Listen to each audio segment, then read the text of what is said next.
भगवान का भजन करोगे तो संकट कटेगा और मिटेगा। पूछो कैसे?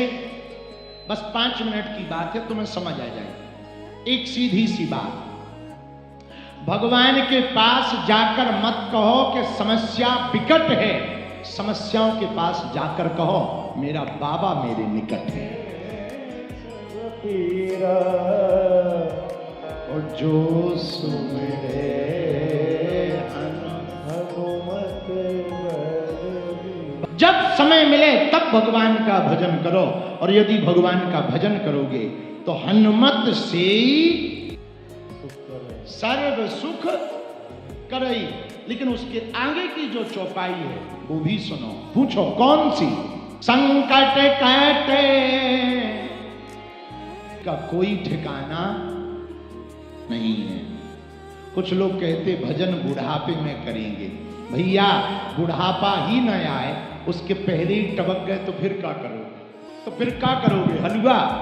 इसलिए हमारी प्रार्थना है, आज एक बात हमारी प्रण बांध लो, जब मौका मिले तब भगवान का भजन करो। एक बात बताओ, महाभारत जीत कौरवों की हुई कि पांडवों की?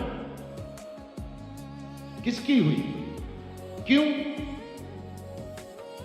क्यों हुई? जब भगवान कृष्ण के पास दुर्योधन और अर्जुन दोनों गए तो भगवान ने कहा कि सुनो, मैं युद्ध लड़ूंगा नहीं। 2 हिस्सा है, एक तरफ मैं अकेला हूं बिना युद्ध लड़े, दूसरी तरफ मेरी सेना है। आप दोनों चुनो कौन लेना चाहता। अर्जुन से कहा कि तुम मुझे सबसे पहले दिखाई पड़े, तुम ही मांगो, क्या पाना चाहते? अर्जुन ने कहा गोविंद मैं तुम्हें पाना चाहता। दुर्योधन ने मनी मन सोचा ये बहुत बढ़िया रहा, एक तो ये अकेले, दूसरा ये युद्ध नहीं लड़ेंगे, तीसरा ये पूरे युद्ध में अस्त्र शस्त्र नहीं उठाएंगे, तो क्या काम के।